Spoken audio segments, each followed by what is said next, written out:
Hello and welcome to another episode of The Naturalist. I'm your host, Adrienne Smith. I'm here with our guest host, Meredith Kaufman, who you know by now for sure.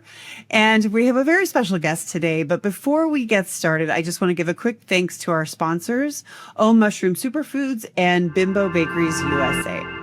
Om Mushrooms, founded in 2010 by preventative medicine expert Dr. Sandra Carter and mycologist Stephen Farrar, creates organic mushroom supplements designed to support a wide range of functional benefits, including cognitive function, gut health, energy, and overall well-being. Grown in a BRCGS AA-rated facility in Vista, California, their products deliver full-spectrum purity and potency. Om's available nationwide at retailers including Whole Foods Market, Sprouts, and Walmart, blending ancient wisdom with modern science to make mushrooms accessible for everyday use for one and all. So we are here today with Joe Whinney. I'm super excited about this conversation. I've been a big fan of Theo Chocolate for many, many years, which Whinney was the founder of. And now he is the co-founder and CEO of Magic Chocolate, which I actually have some Magic Chocolate on my desk here. It's actually kind of a shock to me that there's still some in my house. Goes pretty fast. Thank you so much, Joe, for joining us. Oh, thank you so much for having me. I really appreciate it. It means a lot that, you want to talk a little bit about chocolate. And, and you guys do an amazing job supporting our industry and the trade in general. And so, it's a real honor to have some time with you. So thanks. Well, thank you. And I know you talked to Meredith recently for a great interview that's going to come out on newhope.com.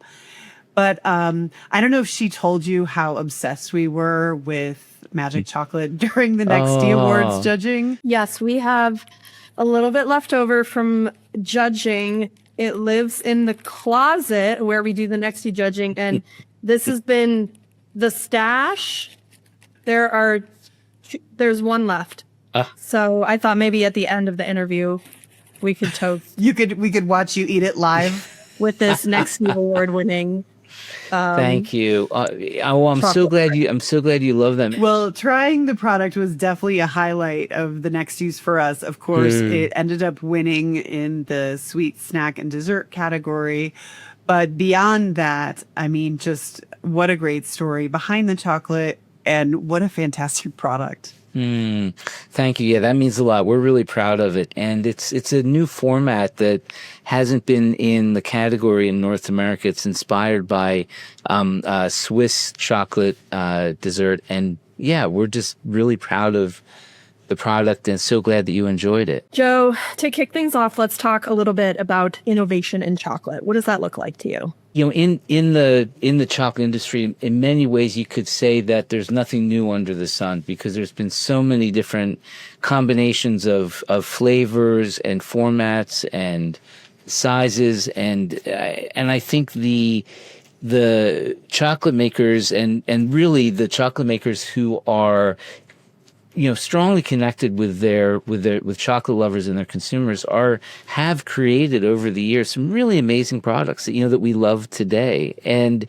what I have seen in the natural product industry and in premium chocolate is it's almost as though some of the innovation has stalled. And I understand that, sometimes a piece of plain dark chocolate is what we want and it's absolutely perfect and it really fits the moment.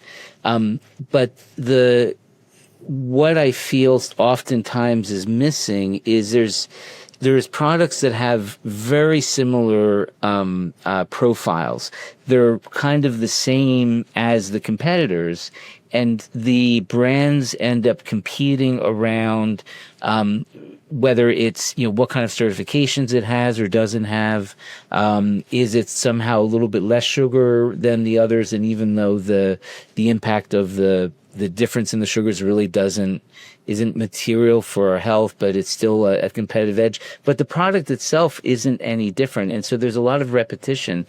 And I feel that doesn't give consumers a lot of choice. And it has put a lot of the brands into a position where they feel that they have to be somehow greener than the next brand, right? That I'm more fair trade, I'm more organic, or whatever that position might be. And I think there's something that's lost there, because from an impact standpoint, in the case of Magic Chocolate, so if I could just share a little bit of the please do. origin. Early 90s, I pioneered organic chocolate in North America because I wanted to have an impact with cocoa farmers that I was working with in Central America at the time. And that led into Theo Chocolate building a brand and manufacturing. We controlled the entire supply chain and produced product. I stepped away as CEO in 2017, thought that my chocolate career and adventure had come to a nice end. And then Dr. Bronner's called me. I have completely values aligned company, and they had said, "Hey, we're interested in doing chocolate because the palm farmers that they purchased their palm oil from were diversifying their crops to meet a regenerative organic standard, and cocoa was one of the main crops that these producers in West Africa were producing, and they wanted to find a premium market." And Dr. Bronner's, being the activist company that they are, they said, "Why don't we do a chocolate? We'll pay the premium. We'll create a chocolate line and go for it." It was really brave, and I loved working on that project with them. And so after a few years, the program did well, and we had brought in a manufacturer from Switzerland, Mastrani Chocolate. And Mastrani is a 174-year-old privately held, family-owned Swiss chocolate maker, one of the original Swiss chocolate makers, the first to do organic chocolate in 1987, and carbon neutral factory. I mean, they're really firing on all cylinders as a chocolate maker, perfect for this project with Dr. Bronner's. And so we created the line of chocolate bars for Dr. Bronner's, and myself and Mastrani and Dr. Bronner's were really in the partnership. When Dr. Bronner's decided to step out and focus on their core business, the program was doing well, and so they wanted to find a steward that was really committed not only to values but to chocolate overall, and had the ability to grow and increase the impact. So Mastrani had the idea. They said, "We want to do it." And because we were looking for maybe a different company in the United States, they said, "We would love to do it." And I said, "That's great. I'll help you." And thinking that I'd put together a team to help them execute. And they said, "No, we really want to do it with you."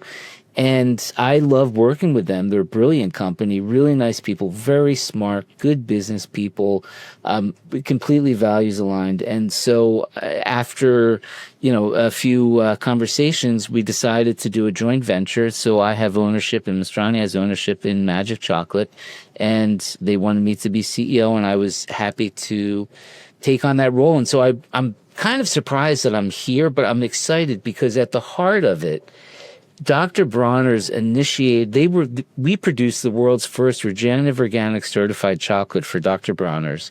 And we're carrying that tradition and going deeper into regenerative organic. And my personal opinion regarding innovation is that, of course, we can innovate in the supply chain, and of course, we can have greater impact. But that in and of itself isn't necessarily what consumers are always looking for. Of course, everyone that you talk to said, if we can have a delicious chocolate product that is really good for the farmers and the landscape that the farmers steward, that we would love to do that, of course. So to me, that's table stakes. That's not a competitive advantage necessarily. Where we want to compete is on the uniqueness of the product, bringing something that is novel and interesting and delicious and inspiring in certain ways. And, I've always believed that while I got into the chocolate business to really have a big impact on the ground, I didn't come to it from the culinary side. That was why I got into the industry in the first place. I believe that everyone should be okay. The fact that they're not is crazy to me. And what I would rather do is compete on how delicious and well-made and beautiful the products are, not who is more green or who's more fair or any of that. I'd rather that we make beautiful products and worry about where we're going to go dancing tomorrow night. I mean, that's that's how I see it. So for me, last thought on this is that innovation, bring something new and additive to the category, is what I feel our job is now. Not just to make the same product in a different package with some minor degree of certification impact or nutritional impact, because all of these products are just within a few degrees of each other when you look at that shelf. I mean, I love that you said that because I've been involved with the NEXTY Awards, for example, over the last 6 or 7 years, and it's a really great place to see a lot of new products that come to market. And little by little over the years, when we've talked about innovation in chocolate, we have focused on that sustainability point, on the certifications. I mean, I remember when Dr. Bronner's first launched the Magic chocolate, I think it won the NEXTY Award, 'cause we're like, wow, it's regenerative organic. That's crazy. It's amazing. So, and I think so many other categories like dairy, the innovation is now in the sustainability. But I love what you said about chocolate, those things being table stakes now. So where do you go from there? And it sounds like where you're going is somewhere really fun, right? Your products they scream fun. I mean, they're really interesting combinations, really interesting format. How did that product development, was it as fun as it looks? Yeah, 100%. And you're all invited to come to Switzerland and participate in a session with us. I believe very strongly in regenerative organic, but what I don't want to do is I don't want to be the only company that's doing it. This is sort of like, we're standing on, shoulders of people who have done amazing work, right? For a long time. There are other companies and professionals in the chocolate industry who've done incredible work on supply chain around the world to turn the tide of what is still a horribly unjust industry. Chocolate is something we give to people we love, right? It's an expression of love and celebration. How is it that product is so harmful to so many people? It makes no sense. It makes no sense at all. And so I think I would rather have everyone on the shelf be regenerative organic certified. All of it. And I would want to help the companies do that. And that to me is an inclusive approach to creating business. Let's compete on the uniqueness of the product, right? But let's all have that baseline, right? Let's all support each other with best practices. That's what's missing in the natural food industry, and I really would like to see that change. As far as the fun, Magic is definitely sort of an appreciation to Dr. Bronner's, because under Dr. Bronner's, it was a Dr. Bronner's Magic All-One chocolate line. And we worked very hard thinking about, well, what is the name of this new company? And we kept coming back around to Magic. It's sort of that feeling of the thing that wants to come next, right? It's sort of when when you fall in love, and it's like this magical experience because it's so much more than the sum of its parts.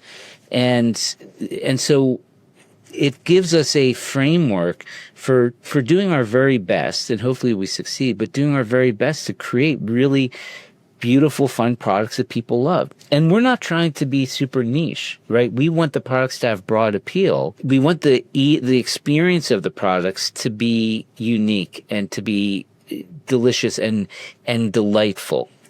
We also, my last thought is, we think the world needs a little bit of joy. And there is no reason, I believe strongly that we can own our pleasure, and it doesn't, and finding moments of joy and peace and happiness and delight is actually regenerative for our nervous systems to go out and do all the hard work that has to be done today. So if that's the small role that we play in people's lives every once in a while, what a beautiful opportunity to do that kind of work. Okay, I want to ask a follow-up question about what you were just speaking about, with the baseline being, let's make this an ethical industry. You want to see more brands move into regenerative organic. And I guess this is a two-part question. My first is, can you actually envision a world where most of the chocolate supply chain is actually regenerative organic? So first question is that actually feasible? Now, my second question is, in a world where we're not competing on sustainability because it's the baseline, or maybe where we're at right now, how are you educating consumers? Because as you mentioned, like, magic is trying to be about joy. For the consumer who doesn't know Regenerative Organic Certified, how are you conveying to them, like, the price premium is worth it for X, Y, and Z reasons? So maybe that's like 5 questions, but no, but We'll let it slide. they all fit together. And yeah, 100%. Of course, I can envision a world where all agricultural systems are just and regenerative, that are where we are able through our practice of agriculture increasing the carrying capacity of the land. I mean, not to go too far out on the edge, but it's something that all of us need to develop in ourselves, right? It's not, a brand can play its part and a manufacturer play its part to create an opportunity for someone to enjoy that product. And we can work very hard on the supply chain to make sure that there's real alignment. Whether or not a consumer picks it up off the shelf is a whole nother matter. But ultimately, eating is one of the most intimate things, acts that we can, the most intimate thing we can do. And if we just took a moment, just a beat, and thought about what it is, we want to be a part of ourselves. My mother used to say, Joey, you are what you eat, right?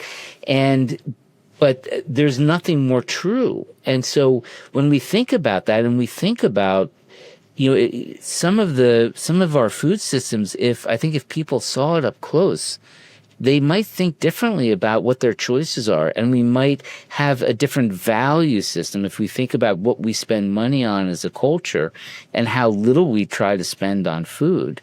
And, now with prices where they are, it has nothing to do with the farm. It has nothing to do with the integrity of the product. It's everything from the farm all the way through to retail. And I mean, the distribution retail for grocery in the United States, is the cost of that business is extreme. It's absolutely extreme. What a consumer pays for a product at the shelf, the manufacturer sells for less than half of that price.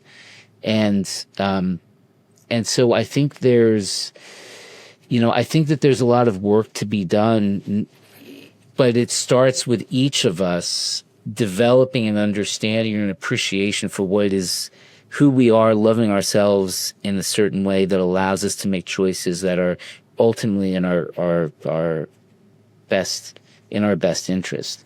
And so then on the regenerative organic piece, again, for us, it's sort of this baseline. We're very proud of it, and we talk a lot about it.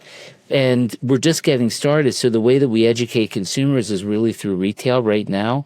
Dr. Bronner has done a very good job of doing that. But I would say that at this very moment, magic has not yet found our groove in communicating this. We're just getting started. Like, literally, we're just getting started as a company. We're that new. So it's still, we're still getting our feet underneath us. But I come back to my earlier comment, which is, if you have a product that people love and that they crave, and it's firing on all cylinders as far as, this high integrity supply chain, then that's all you need, right?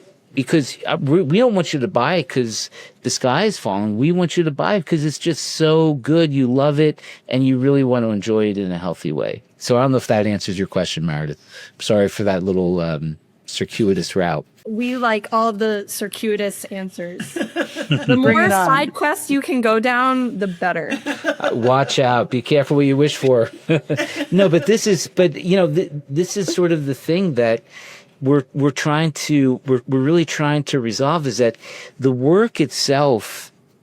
And when I say the work, what I talk about is helping to create a compassionate, just, and regenerative, sustainable, whatever term you want to use, but that we're creating that future in the best way that we can. And and at the end of the day, being joyful while doing that work makes it easier to go do the work, right?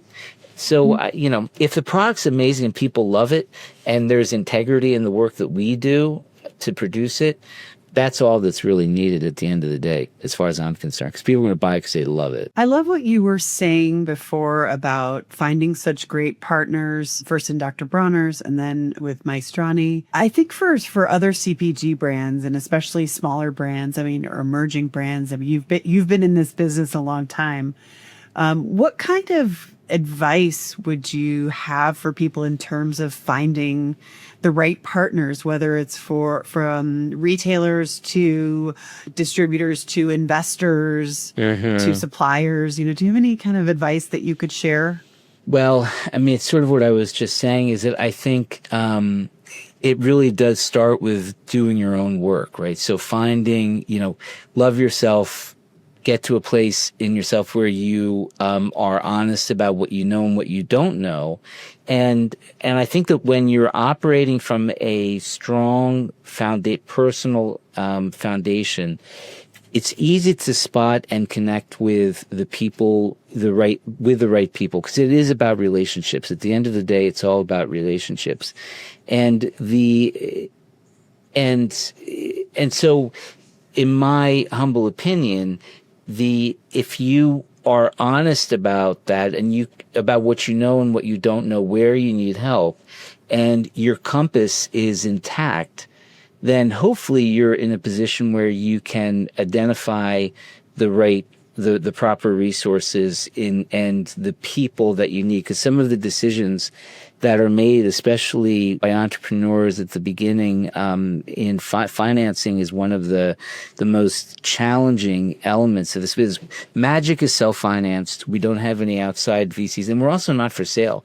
The business may, if there's problems with the business, that's one thing. But our goal is to be successful and to be a long-term hold, because we believe that, if we're really going to have an impact and build relationships with all of our suppliers and retailers and ultimately chocolate lovers, it's best to do that thinking, a few generations ahead at least, if not more. So we have a very different approach, but a lot of that has come from, the people that you work with and partner with will impact you one way or another. And I think just knowing what feels right to you, knowing the value that you bring to the table, and making sure that you are structuring the relationships in a way that are aligned with your values. And I'll just give you one small example. As a company that invests heavily in our producer partners, there's a lot of some retailers have very high fees for getting into their stores, and that's their business, and they get to do that.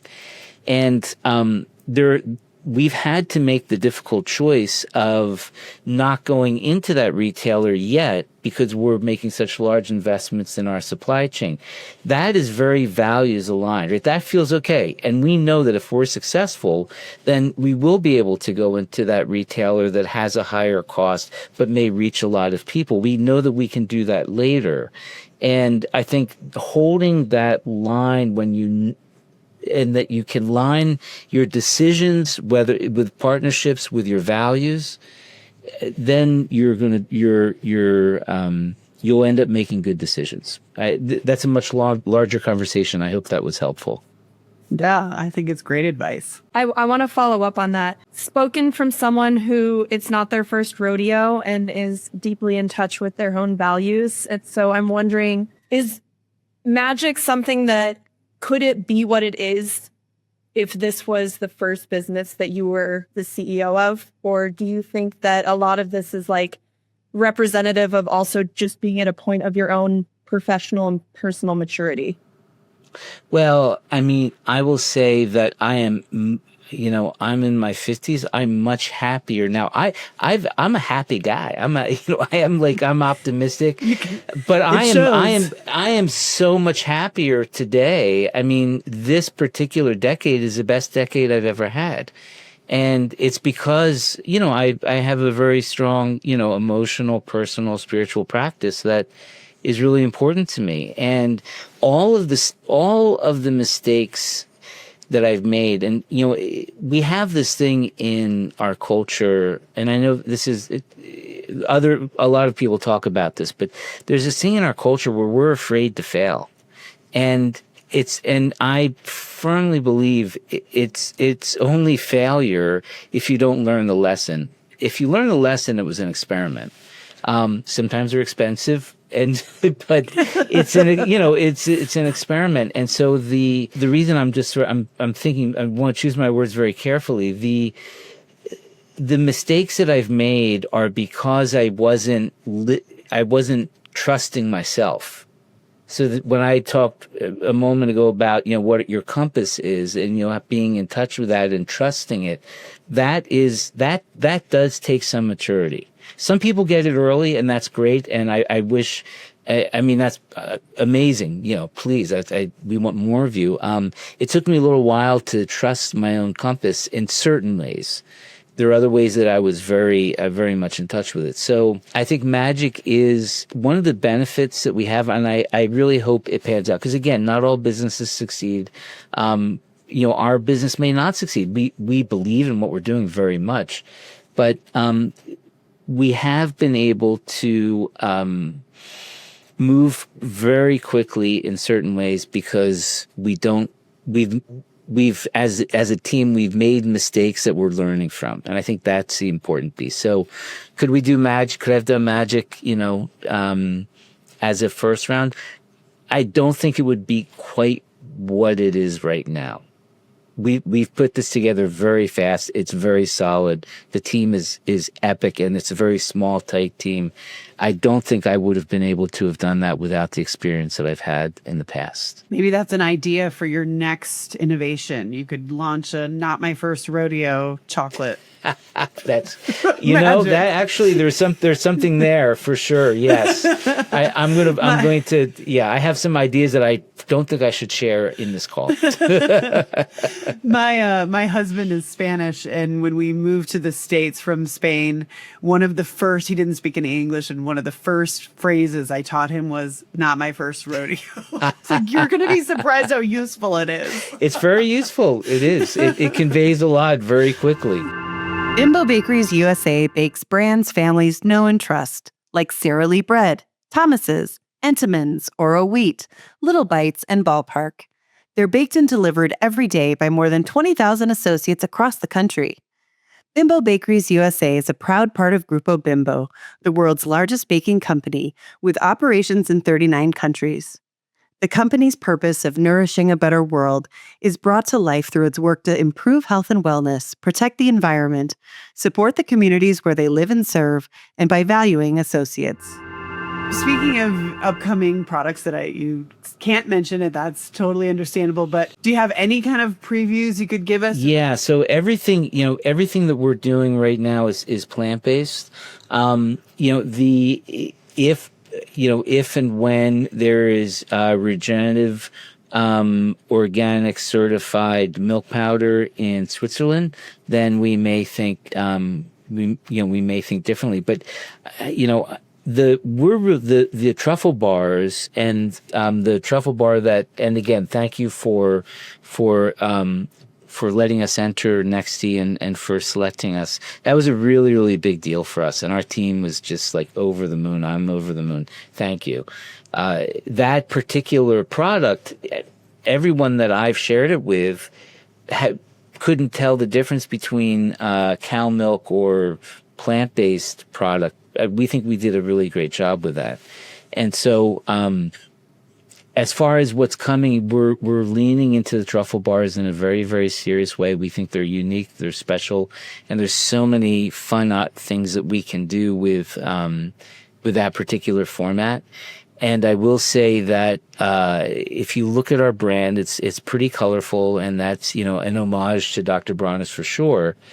But yeah, thank you. And the truffle bars, they have a visual component. The Meredith, the bar that you have is a layer. Yeah, maybe hold that up again, Meredith. Sort of this dark chocolate layer. And what I can say is that there's some really fun regenerative organic, colorful ingredients that are coming their way. We have a raspberry, and the color of the raspberry in the product That's is my favorite, actually. Isn't it good? Of all of them. I mean, I it's loved it. so good. I love the truffle, the salted caramel, but for me, the raspberry is just out of this Thank world. you. So we want to play with color because, there's a visual component. Most people don't think, chocolate's brown, of course, but there's a visual component to this particular format. And so we want to play with color and it's all, or everything that we're doing is organic. So it's, nothing strange. Everything is real food that goes into the product. But we're going to play with color and other flavors and maybe some limited editions, but we'll see. We're really, truly just getting started as a company. I want to talk about the cocoa supply chain a little bit more because it's one of the most volatile commodities markets, along with coffee, at least in, the CPG space. And I'm curious if regenerative organic has also been affected by this volatility. But the follow-up is, if not, I mean, that's a pretty compelling case to really transition more growing to ROC. So what has that been like for your producers? Yeah, so this is the volatility, we saw going back, I guess, 3 years ago, prices, double, triple for cocoa because the harvest in West Africa, which is the largest growing region for cocoa, harvests were a third of what they normally were. And so the price spiked up. And then over the last year, it has absolutely fallen off a cliff. And in large part because some of the harvests have returned, and the harvest the variability of the harvest, or how wide the swings have been, is a climate issue, and so that's not going to go away. That's that will continue. Some years will be bumper crops, other years will be very challenging, and so all farmers are impacted by that. And in the case of regenerative or organic or fair trade, everything is priced on a premium above whatever the market is. So if the conventional market is $5,000, organic and fair trade cocoa will be some number of hundreds of dollars above that. So from a harvest standpoint or a climate standpoint, the farmers aren't immune. Regenerative organic is not immune from that because it's such a macro event. But where there is a difference is there's an opportunity for buyers like Magic to have a different type of relationship with their producers that help to soften the peaks and the valleys. So instead of things being so up and down, which is really it's a huge problem for the producers because it just upends so much of their economic expectations, and so what you can do, instead of having these large peaks and valleys, you can start to soften it through long-term relationships with producers, with contracts that have price minimums that respect a fair price for the cocoa. Because at the heart of the cocoa issue is the real cost of production is externalized, right? So when you go buy a conventional chocolate product, and many products that are on the shelf in every grocery store, the real cost of production is externalized, and the way that looks is farmers who are impoverished, poor nutrition, lack or no education, right? There's just poverty is the farmers are carrying the cost of the product that we're buying. And so when you internalize the cost, then you're respecting what it really costs in order for the producers to have a secure financial future, and produce the ingredient that you need. So I don't know if that answered your question, but organic fair trade gets there. I believe that regenerative takes it a little bit further, but at the end of the day, it comes down to the company and the buyers the brand and the buyers to have those agreements in place that soften the blows of the volatility that has caused so much difficulty in the marketplace. And right now we are, for Magic, as I mentioned, we're just getting started. So in no way am I saying that we solved all problems, but we do have a path forward where our agreements with the producers that we work with will achieve some of these goals. And what we've done in the past has been we're really proud of. But what we're looking at as we grow is implementing new economic facilities to make sure that farmers have security, economic security, if we are the buyer of their cocoa. Amazing. Thank you. That does answer my question. Well, this has been incredible. I am going to go to Sprouts. There's actually one just on the corner by my house. Where else can people find Magic Chocolate? Well, right now, we're in NCG, so the Natural Cooperative Grocer. So your local co-op should have our products. The truffle bars right now launched in Sprouts, and they're making their way into the rest of the category. So I know co-ops will have them, and we're very focused on the natural food industry first, natural retailers first. And so Sprouts for truffle bars, NCG, Erewhon is bringing them in. There's, let's see, New Seasons in Oregon, and Gelson's in Southern California, and just a plethora of other grocery retailers. And of course, you can come to magicchocolate.com and always buy product. There is one question that is unanswered in my story that we need to clarify. Let's do it. Joe, okay, you have this crazy origin story into this industry. You dropped out of school, you sailed to Central America. But what I didn't get to ask you was, did you go back to school and finish high school? Well, I got a GED from my grandma. Okay. Yes. So my grandmother said, Joey, you need to please get a GED. It was really important to her. And so I did. Meredith has been thinking about that ever since since your interview. I'm a big fan of education. I think that sometimes, I've had, I'm wired a little bit differently, and the way that I learn is by going out and doing. But we all learn differently, and I think it's more about being curious. Curiosity, I think, is one of the most important. I am so grateful for my curiosity. I really am, and that's something I hope everyone cultivates, because I think with that is judgment falls away. It's like, because if I'm curious about someone, I may not agree with them.